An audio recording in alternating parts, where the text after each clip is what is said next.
Bem-vindos ao B de Barbário. A gente vai falar sobre Um Dia Vou Escrever Sobre Este Lugar, do Binyavanga Wainaina.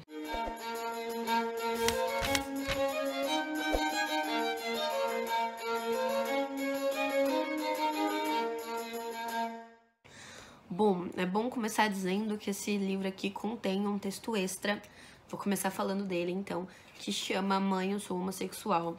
Neste conto, o Binyavanga tenta ficcionalizar como seria se ele tivesse contado para a mãe dele, antes dela morrer, que ele era homossexual. Esse conto ele foi publicado separadamente depois da publicação do livro de memórias do Binyavanga, mas também tem uma questão, né, de ele ter conseguido se dizer homossexual para as pessoas ao redor dele após a publicação desse livro de memórias e achar que então ele precisava falar a respeito disso dentro das suas memórias, dentro do que ele tinha sobre ele. Durante todo o livro, Um Dia Vou Escrever Sobre Este Lugar, que foi publicado anteriormente, em momento nenhum você acha que ele é homossexual, mas ele também, em momento nenhum, relata relações com outras pessoas, nem com mulheres, nem com homens. Mas em alguns momentos, por ter a presença de mulheres em festa e o modo como ele comenta a respeito, eu espero não estar enganada, mas eu acho que ele em momento nenhum realmente fala de se ligar diretamente. Ele nunca fala que beijou ela, que transou com ela, ou com ele, de qualquer forma. Ele mostra, assim, pequenos flertes em festas, ou reparar no outro, mas isso é muito sutil. O que pra mim fica mais forte desse livro é como ele fala da questão da colonização de uma forma que eu não tinha pensado muito a respeito sobre ela. Porque é muito fácil a gente ver a colonização de outros países na questão de terem extraído riqueza e de exigirem certas coisas da colônia, né? Essa opressão direta. Mas o que eu não tinha pensado, eu tinha pensado nisso com relação ao Brasil, mas não com relação às colônias africanas, em como a opressão pode acontecer de diversas outras formas. Os Estados Unidos, por exemplo, tem uma grande população negra, e existe um momento aqui em que o Binyavanga critica, por exemplo, a ideia do Black Power, porque o Black Power ele é realmente um símbolo de poder, né, de ostentar a sua negritude, né, de uma forma bonita, de uma forma que não pode ser não vista, né? A pessoa vai conversar com você, vai olhar pra você e vai ver o seu Black Power ali. Então você tá se posicionando, né? Dizendo, tipo, ser preto é ser bonito e eu tô aqui pra mostrar isso. E eu sempre achei muito bacana essa ideia do Black Power, tanto da forma estética quanto da forma política que ele tem. Mas existe um trecho aqui em que o Binyavanga comenta que na África, o tempo que demoraria para um cabelo crescer para ficar do tamanho do Black Power e ele se manter daquela forma por causa do calor do trópico era impossível. Então, de alguma forma, e eu não sei se a juventude negra americana tinha consciência disso na época, e eu não sei o quanto a gente pode considerar que isso era uma questão pensada pela juventude americana negra dos Estados Unidos, mas o quanto eles estipularam uma questão estética como a representação de poder, a representação de força, como os negros devem se impor, que não era possível para negros fora da América. Então a gente começa aqui a conversar sobre o privilégio do colonizador e como isso pode ter passado despercebido.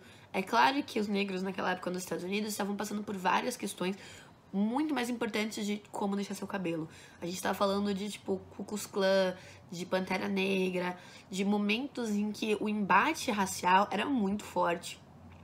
Porque não tinha ancoragem na lei a defesa da igualdade de raças. Ainda que tendo hoje, não exista na prática, né? Mas mesmo assim, naquela época era pior ainda. Então é claro que eles tinham coisas maiores com que se preocupar do que se os jovens na África poderiam fazer também o Black Power. Mas é interessante pra gente ver como essa cultura é passada para as colônias e como se exige, mesmo que inconscientemente de alguma forma, coisas que as colônias não têm acesso a. Mesmo que pareça simples e pareça fácil, na prática não é assim que vai funcionar. Uma outra coisa muito legal desse livro aqui é que o Binyavanga, ele é queniano, mas ele tem parentes ugandenses. E eu achei muito interessante porque neste livro aqui em Ruanda, esse livro aqui, se passa em Ruanda, da escola Chikmuka-Song, e chama Mulher dos Pés Descalços. A mãe da protagonista aqui nesse livro, é um livro de memórias também, então não é ficção, eu posso estar confundindo aqui as bolas, mas espero não estar confundindo. A mãe dela é queniana e ela fugiu do Quênia pra ir pra Ruanda, porque acontece um massacre no Quênia e ela foge pra Ruanda e ela passa depois, então, para o genocídio de Ruanda. Então, é tragédia após tragédia. Aqui acontece algo parecido. A mãe do Bainiavanga, se eu não me engano, ela é ugandense, ela sai da Uganda por causa do que acontece lá e ela vai pro Quênia, onde vai acontecer também uma grande crise. O Bainiavanga, por sua vez, por ele ser mais estudado, de uma geração à frente da de seus pais, claramente, ele acaba indo estudar numa universidade de economia na África do Sul, que dentro da África, eles até dizem que nem é parte da África, por ser realmente um território muito privilegiado com relação a recursos, com relação a ser mais pacífico. E durante grande parte do livro, o Bainiavanga, ele prefere esse pacifismo que, de alguma forma, suspende a necessidade que ele se posicione politicamente. Então, por algum tempo, ele escolhe um pouco ignorar essas questões políticas. E não é algo que eu acho que seja a se reprovar. Eu acho que muito pelo contrário, eu acho que é uma atitude muito natural nossa.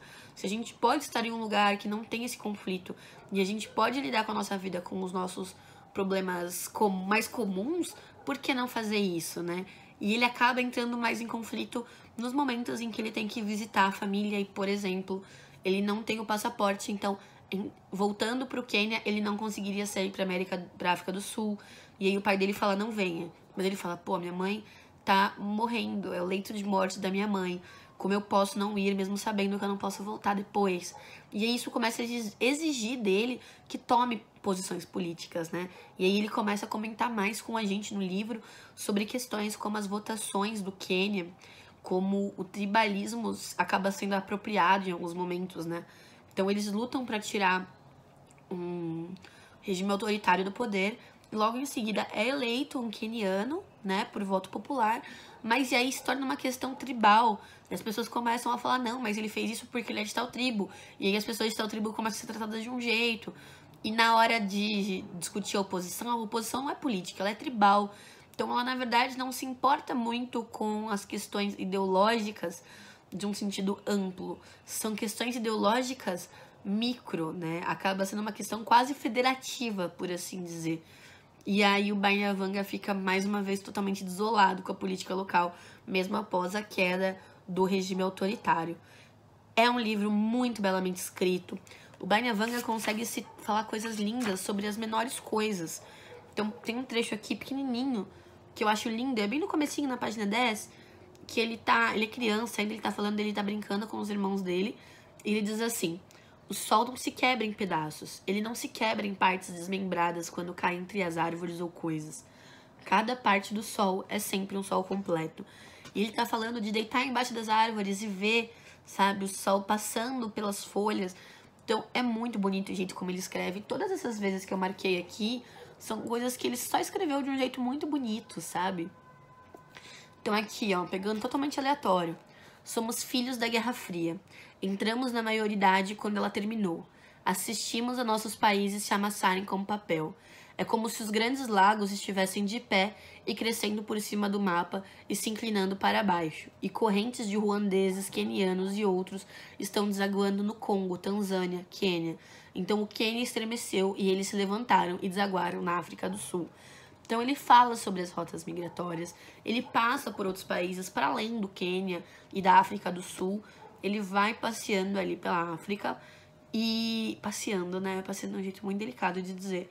Mas ele vai passando ali por outros países da África e vai mostrando a diferença das realidades dentro de um continente que é tão múltiplo, mas que a gente tende sempre a reduzir a africano.